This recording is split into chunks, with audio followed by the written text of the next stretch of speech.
Real talk ang salita ng Diyos at ang katuruan ng Panginoon. Real talk po ito.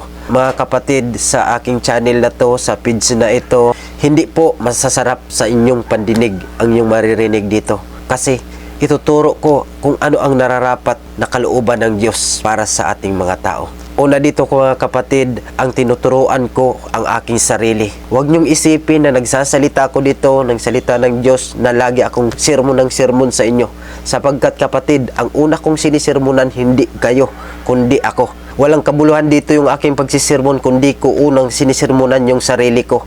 At hindi naman ako papayag na kayo naging matuwid at ako na may naging liko. At kayo tuloy napunta sa langit at ako tuloy ang napunta sa impyerno. Hindi naman ako papayag ng ganon. Kasi sa ating mga ngaral ng salita ng Diyos, hindi lang tayo pangaral na pangaral sa kanila. Kundi bago tayo mangaral sa kanila, una natin reformahin yung sarili natin. Una nating pangaralan yung sarili natin. Kasi baka pangaral ng pangaral tayo, tinutuwid natin sila, tayo pala'y lumiliko na. Sila'y naligtas, tayo tuloy nangaral ng salita ng Diyos na impyerno. Kaya una nating sermonan yung ating mga sarili bago tayo magsermon sa iba.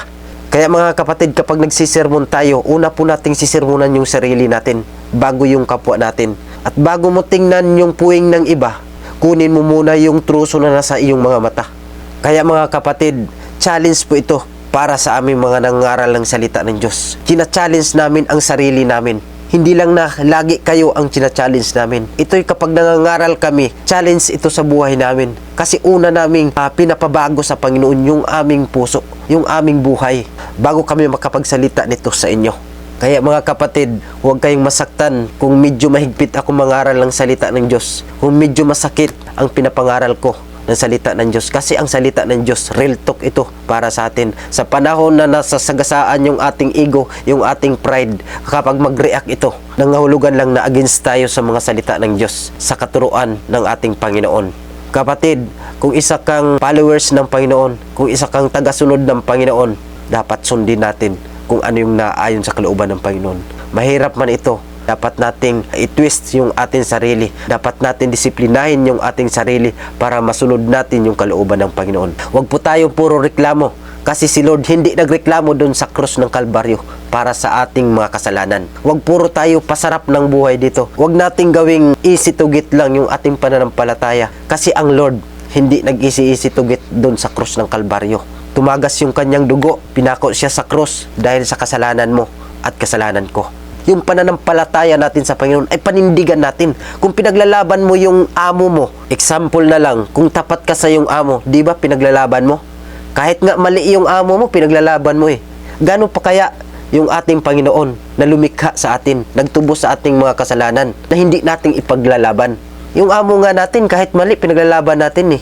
Gano'n pa kaya si Lord na naglikha ng buhay natin, na yung buhay natin tinubos sa lusak ng kasalanan. Tapos ngayon, ibanjing-banjing mo lang yung pananampalataya mo, iisi-isi tugit mo lang, na yung kaligtasan mo nakasalalay sa Panginoon, niligtas ka ng Panginoon, at ngayon isi-isi mo lang ang pananampalataya mo. Kapatid, i-challenge natin yung ating mga sarili para sa Panginoon. Sa buhay ko, china-challenge ko yung sarili ko para sa pananampalataya sa Panginoon, kung paano ko siya maparangalan dahil sa aking mga kasalanan.